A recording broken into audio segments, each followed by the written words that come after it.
final exam. This is one of the final exams where you actually get a formula sheet, and they will have some of these formulas on there when we get to that part where we're dealing with formulas. So the good news is you don't have to worry about memorizing them. You just need to know how to use them, all right? But first, we're going to talk just in general about sequences.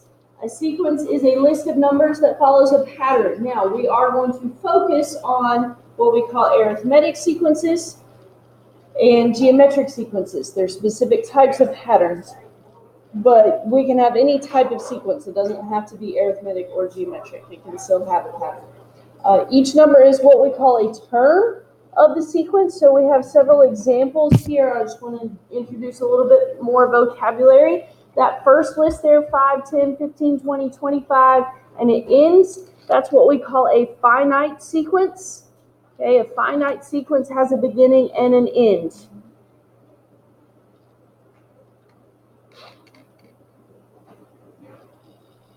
It does not go on for forever. Most of the time, we are not going to be dealing with finite sequences. We're going to be dealing with infinite sequences, which are the next two. Notice they have that dot, dot, dot at the end. That means that they continue infinitely.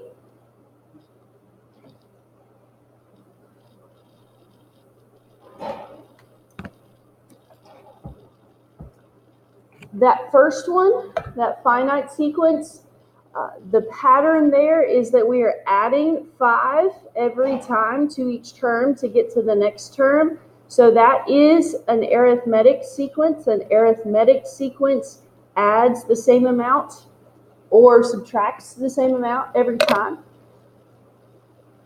The second one, what's the pattern with the second one? We're multiplying by 2 times 2 every time.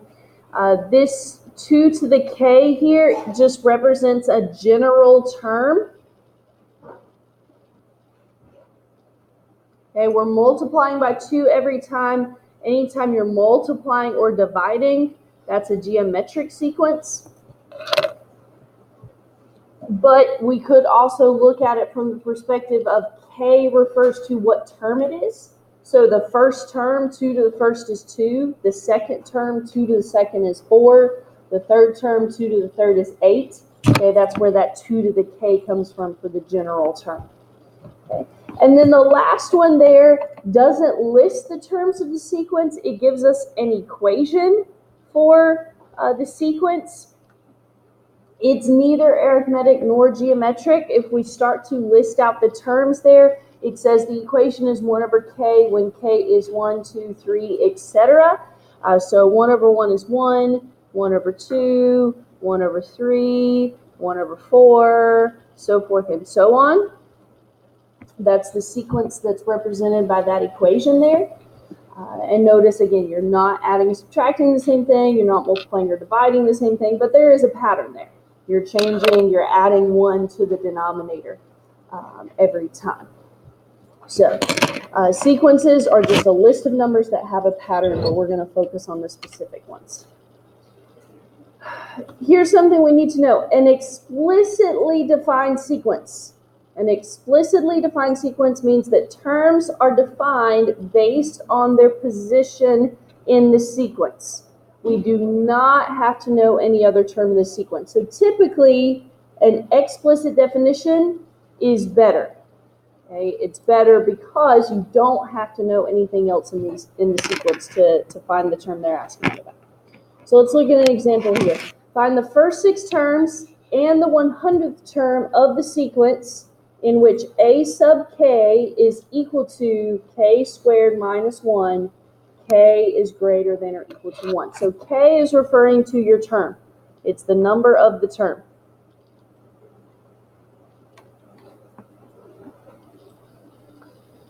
So here's how we can write this here. A sub 1, because we start, k is greater than or equal to 1, so we start with 1. A sub 1 is equal to, I'm just putting a 1 everywhere I see k. A sub 1, 1 squared minus 1, and 1 squared minus 1 is 0. A sub 2. I'm putting a 2 everywhere I see a k. So 2 squared minus 1, 2 squared is 4, 4 minus 1 is 3. A sub 3. 3 squared minus 1, that's 9 minus 1, which is 8. A sub 4. 4 squared minus 1, 16 minus 1 is 15. A sub 5. 5 squared minus 1, 25 minus 1 is 24. A sub 6. 6 squared minus 1 is 35. And they say find the 100th term. That's the first 6. How about the 100th? That's 100 squared minus 1. Well, 100 squared is 10,000. So that's 9,999 would be the 100th term. But I didn't have to know the 99th term. I didn't have to know the term right before that to find the 100th term. That's why it's an explicitly defined sequence. Now, can anybody see the pattern that exists just from the first term to the 6th term? Does anybody see a pattern there?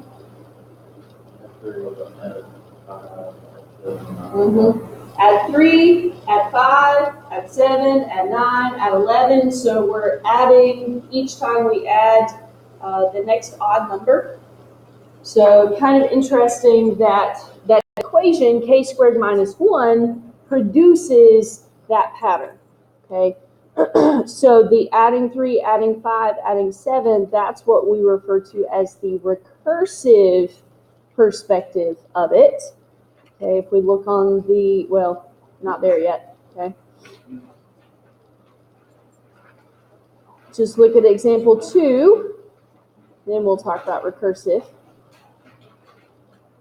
Okay, example 2, we want to find the next 4 terms of the sequence. So we need to figure out our pattern, what's happening with the terms that we've got here.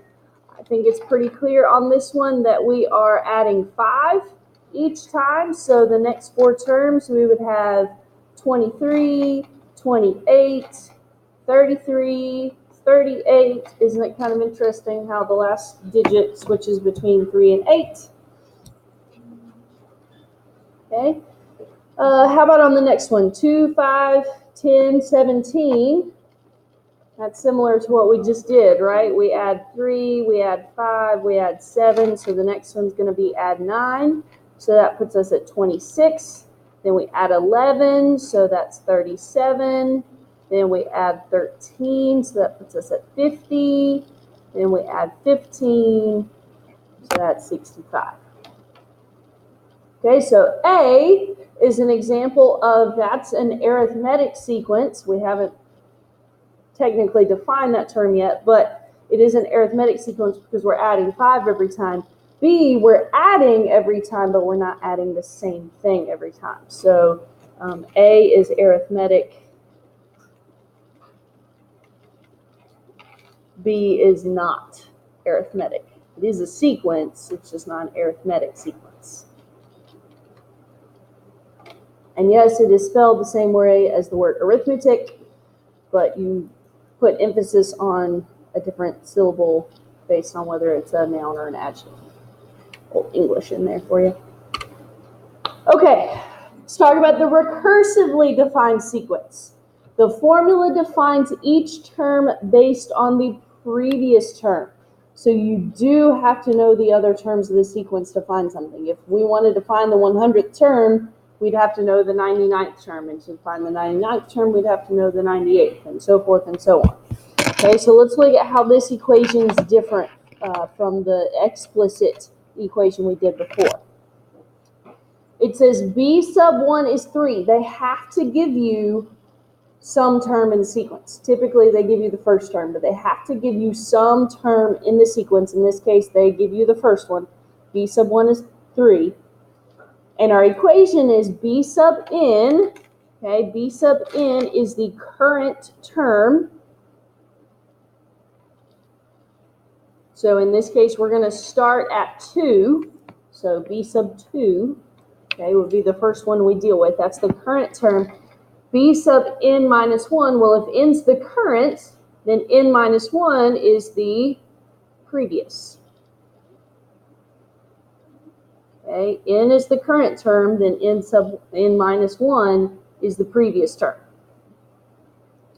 So what this equation is telling us to do is to add 2 to the previous term to get the current term. Every time we're going to add 2 to the previous term to get the current term. So let's start. We've got the first term. The instructions say find the first 6 terms and the 10th. So we've got the first one. Let's start with the second one. B sub 2 is equal to, my n is 2. So where I see that in my equation, I'm going to replace the n with a 2. So b sub 2 minus 1 plus 2. Well, 2 minus 1 is b sub 1. And b sub 1 was equal to 3. So 3 plus 2 is 5. Okay. I'm going to do the first few like this so that you can see what's happening every time. B sub 3, everywhere I see an n, I replace it with a 3. 3 minus 1 is 2. So I've got b sub 2 plus 2. Well, b sub 2 was the term I just had, the previous term. That was 5. And I add 2 to it. So that gives me 7. 5 plus 2 is 7. B sub 4 is b sub 4 minus 1 plus 2. So that's b sub 3 plus 2. So that's 7 plus 2, which is 9. You see the pattern here. We're just adding 2 every time, so I'm going to kind of skip that here on the next few. B sub 5 is the previous term plus 2, so it's 11. B sub 6 is the previous term plus 2, so it's 13. It also wants me to give the 10th, so I'm just going to keep counting by 2s. The 7th would be 15, the 8th would be 17, the 9th would be 19, the 10th would be 21.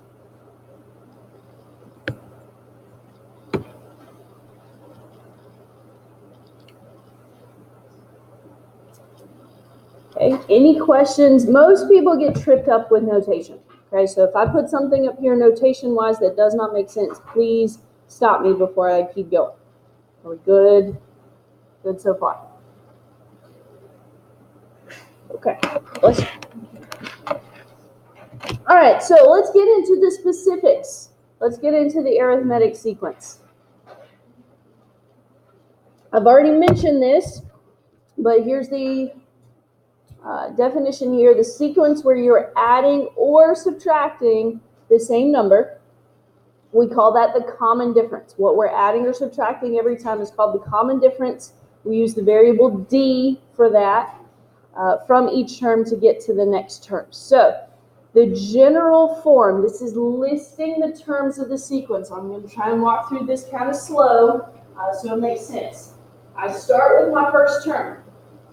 I add the common difference to the first term to get my second term. If I add the common difference to that again, if I add another d to this, okay, let me write this underneath. I think that was working pretty well when I did that. If I add d, a sub 1 plus d is a sub 1 plus d. If I add d to that, then d plus d is 2d. That's where that next term comes from. If I add the common difference again, 2d plus d is 3d, so forth and so on. Notice every time this number in front of the d is 1 less than the term. So this is the first term, this is the second term, third, fourth. This would be the nth term. Okay, the nth term just means a general, generic term. Okay. Every time that coefficient from the d is 1 less than the term. So that's why it's n minus 1 times d there further on in the sequence. All right, our recursive definition. Recursive definitions are not that helpful, but sometimes they do I've seen them in questions before. You need to be able to look at it from two different perspectives. Okay? The first one is the one I've already used. The current term is equal to the previous term plus the common difference. And in that case, we start counting with 2 because they're going to give you the first term. Or you can look at it from the perspective of I can find the next term by taking my current term and adding the common difference. Okay, it's the exact same process. It's just you may see the different notations, these subscripts. You may see it n and n minus 1, or you could see it n plus 1 and n. And they use n and k kind of interchangeably, so just be familiar with n's and k's, representing the number of the term. Now, the explicit definition is what is more helpful to us. I'm pretty sure this is on the formula. I need to pull out the formula sheet just to make sure. I'm pretty sure this is on the formula sheet, but it depends on what your sequence is. You got to plug in a sub 1, your first term, and your common difference, and you need to simplify this. Here's the key. It's always going to be a linear equation. It's always going to look like mx plus b when you simplify that for an arithmetic sequence. Okay? So you're going to plug in those specifics and simplify each time. All right, so let's go through the list of everything that we need here. We're going to find the common difference, the 10th term, the recursive rule for the nth term, and an explicit rule for the nth term for each sequence. So we start with -6, -2, +2, +6, +10. So what are we doing every time here? We're adding 4. So that means our common difference, D, is 4. Now, let's go ahead and find the 10th term, just based on simple following the pattern here. Once we write the rules, then we'll find the 10th term using the rules so that I can just show you that it works either way. Okay, so right now we have 5 terms. So if we add 4 to that, we get 14, that's the 6th. 18 would be the 7th. 22 would be the 8th. 26 would be the 9th. And 30 would be the 10th. So a sub 10 is 30. That's the 10th term. Now, the recursive rule. Okay, the recursive rule would be a sub n is equal to a sub n minus 1 plus 4, plus the common difference. But then we also need to say for n is greater than or equal to 2. We need to start with counting with 2. And we have to tell them what the first term is. We have to tell them that a sub 1 is -6. You gotta know where to start. You always have to know where to start.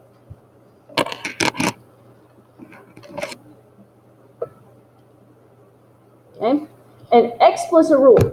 Okay, so the explicit rule is a sub n is equal to the first term, -6 plus n minus 1 times the common difference of 4. We've got to simplify that. So we've got to distribute the 4. So we've got -6 plus 4n minus 4.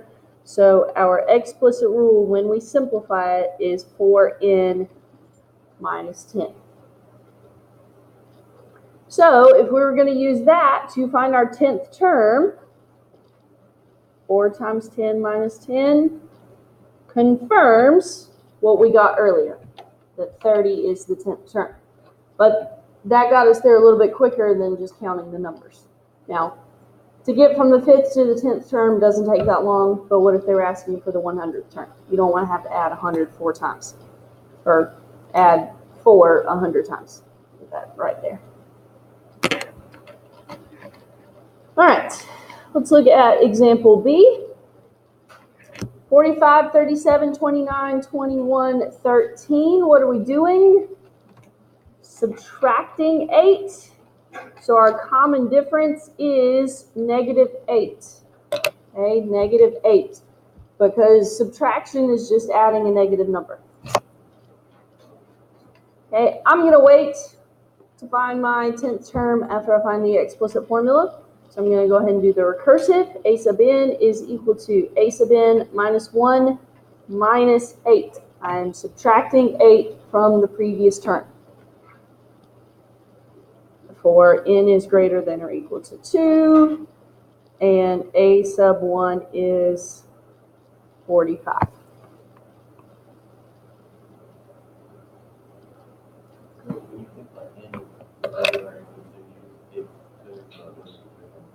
The 2 comes from the fact that I know the first term, so I'm going to start with the second term.